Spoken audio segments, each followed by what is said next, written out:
सहारनपुर के जिलाधिकारी कार्यालय एक परिवार अपनी 2 नाबालिग बच्चियों को लेकर पहुंचा।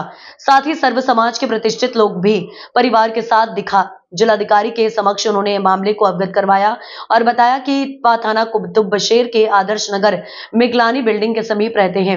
महिला सुनीता ने बताया कि उनकी 10 वर्षीय बेटी और जेठानी की 12 वर्षीय बेटी घर से बाहर खेल रही थी। 29 मार्च को एक 25 वर्षीय युवक ने पहले दिन दोनों बच्चियों से पता पूछने के बहाने बात की, फिर उनसे दोस्ती करने की बात कही। फिर अगले दिन 30 तारीख अगले दिन बच्चियों से रास्ता पूछा और उनके नाजुक अंगों को छुआ और दोस्तों की बात की और दोनों बच्चियों को अपना प्राइवेट पार्ट दिखाया और गाड़ी एक्टिवा पर बिठाने का प्रयास किया। बेटियां चिल्लाते हुए घर की ओर दौड़ी और वो फरार हो गया। दोनों बच्चों ने पूरी घटनाक्रम की जानकारी अपनी मां को बताई।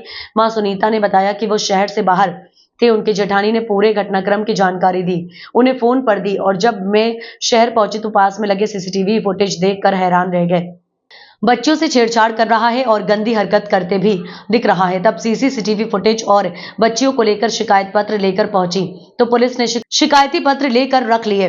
बुलवाते हैं पुलिस मुझे घर पहुंची और हम लोगों को बताया कि वह अभी घर पर नहीं है, आएगा तो बैठकर बात करा देंगे। दोनों पक्षों को बुलाया गया। दूसरे पक्ष के लोग भारी संख्या में थाने पहुंचे। हम लोगों पर दबाव बनाया गया, समझौता कराया गया कि आगे से कुछ नहीं होगा। ये देख जी, आज डीएम साहब के कार्यालय पहुंचे थे, क्या कुछ प्रकरण है? हाँ, मैं ओमपाल सैनी, प्रदेश अध्यक्ष ऑल इंडिया सैनी सेवा समाज। आज हमारी जो प्रदेश की महिला अध्यक्ष हैं श्रीमती सुनीता सैनी, 29, 30 और 31 तीन लगातार 3 दिन एक लड़का, उनकी बेटी, वो जो सुनीता सैनी जी हैं, किसी काम से बाहर अपने मायके गई हुई थी। उनकी बेटी और उनके जेठ की लड़की बाहर शाम के समय गली में खेल रही थी तो एक लड़का आता है, उनसे छेड़छाड़ करता है, अश्लील हरकत करता है, उनसे कहता है कि हमारे साथ चलोगी, मज़ा करेंगे। रास्ता पूछने के बहाने आता है। 30 तारीख में उस लड़के ने फिर आया और आकर एक जो लड़की गुण है उसको अपने पास बुलाया और उसको अपना प्राइवेट पार्ट्स दिखाया, कहा ये देखो कितना, मैं शब्द नहीं है मेरे पास बोलने को, गंदी हरकतें करी। उससे कहा कि चलो हम मज़ा करेंगे।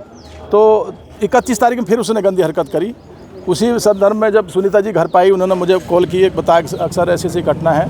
तो हमने थाना कुतुबशेर पड़ता है, कुतुबशेर में FIR कराई इनके खिलाफ। मुलजिम जेल चला गया। हमारा मुद्दा ये था, डॉक्टर से जब मेडिकल करा, पहली बात तो लड़की की उम्र 11 साल सर्टिफिकेट में है, एक लड़की की 13.5 साल आ रही है सर्टिफिकेट में। सर्टिफिकेट निगम से बना हुआ है। बच्ची हॉस्पिटल SBD में पैदा हुई। 24/10/2011 का बर्थ है और 5/11/2011 में सर्टिफिकेट इशू हो गया वहाँ से। तो इस बीच में हम क्या फर्जी कर सकते हैं? CMO महोदय ने किस आधार पर, किस संख्या के आधार पर, किस पार्टी से लोभ कर वो सर्टिफिकेट 17 साल का दिखा रहे, बच्चे की एज बता रहे कि भाई मेडिकल में 17 साल आ रही है। तो उसी संदर्भ में हम DM साहब से मिले थे कि भाई आप इसकी रीमेडिकल कराओ, टीम के द्वारा मेडिकल कराओ, एक निष्पक्ष जांच कराओ और जो अपराधी इस तरह की गतिविधियां करते हैं, चाहे वो किसी भी समुदाय से हों, एज किसी भी एज के हों, उनके खिलाफ सख्त से सख्त पास्को धारा में कार्रवाई की। उनकी जमानत भी यहाँ से नहीं होनी चाहिए और उनको सख्त से सख्त सजा मिलनी चाहिए, आजीवन कार्रवाई। बता रहे कितने दिन हो घटना को से? घटना 29, 30, 31 तारीख की घटना है और हमने 31 तारीख में ही FIR कराने की दे दी तहरीर, लेकिन उन्होंने रात के 1 बजे FIR लिखी। अच्छा, आप कह रहे जेल चले गए हैं वो? हाँ, 1 बजे FIR लिखी और 8:30 बजे से लेकर 1 बजे तक प्रेशर बनाते रहे कि कंप्रोमाइज़ कर लो, हम इसकी पिटाई कर देंगे, कुछ कंपनसेशन दिलवा देंगे, कर देंगे। हमने मना कर दिया, भाई हमें कार्रवाई चाहिए, हमें कोई कंपनसेशन नहीं लेना, हमें कोई कार्रवाई नहीं, हमें कार्रवाई करानी है, हमें कोई फैसला नहीं करना। जिलाधिकारी महोदय ने क्या कुछ जिलाधिकारी महोदय ने आश्वस्त किया है, लड़का मुलजिम जेल चला गया है, सख्त से सख्त कार्रवाई होगी। CMO साहब को आदेश कर दिया और इंस्पेक्टर जो जांच कर रहा है उसको भी आदेशित कर दिया कि कोई कोताही न बरती जाए और उसको सख्त से सख्त सजा दिलाने के लिए हमें आश्वस्त किया DM साहब। हम संतुष्ट हैं DM साहब की बात से। ठीक, क्या पूरा घटनाक्रम क्या है? सर, ये मेरी बेटी जो है उम्र है उसकी 10-11 के आसपास और मेरी जेठ की जो लड़की है उसकी उम्र है 13 साल कुछ महीने।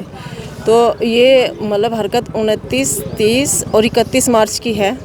मैं 29 को घर पे नहीं थी, तो जब ये घटना हुई मतलब 30 को मेरी बेटी के साथ, तो इन्होंने मुझे फ़ोन पे बताया तो मैं तुरंत 31 को आई। 31 को आकर के मैंने जो है फिर वहाँ के जो CCTV कैमरे थे उनको मतलब देखा, उसका एक्टिवा का नंबर भी देखा, मतलब निकलवाया और उसकी जो मुजरिम था है उसकी फ़ोटो भी निकलवाई और जो उसने घटना की वो उसकी वीडियो भी उनके CCTV कैमरे से मैंने लेकर के मैं थाना में पहुँची। वहाँ पहले मैं 6 बजे पहुँची। 6 बजे उन्होंने सबको ये मैंने दिखाया। उन्होंने फिर उनके यहाँ जाके सारी इंक्वायरी करी पुलिस ने। उनके घर गए। घर जाने के बाद फिर हमें कह दिया कि हाँ वो अभी मिला नहीं, जब वो आएगा हम आपको बुला लेंगे। फिर उन्होंने हमें 8:30 बजे बुलाया। 8:30 बजे जा कर के हमने एफ़आईआर लिखी। 9 बजे हमने उनको एफ़आईआर दे दी। उसके बाद हमें जो है ना उन्होंने 1 बजे तक मतलब लिख ही नहीं रहे थे हमारी एफ़आईआर। प्रेशर बना रहे थे इस चीज़ का कि कॉम्प्रोमाइज़ कर लो, कोई हाथ जोड़ रहा, कोई कम से कम 40 आदमी वहाँ थे। मतलब उन्होंने पूरी सोर्स भी लगाई।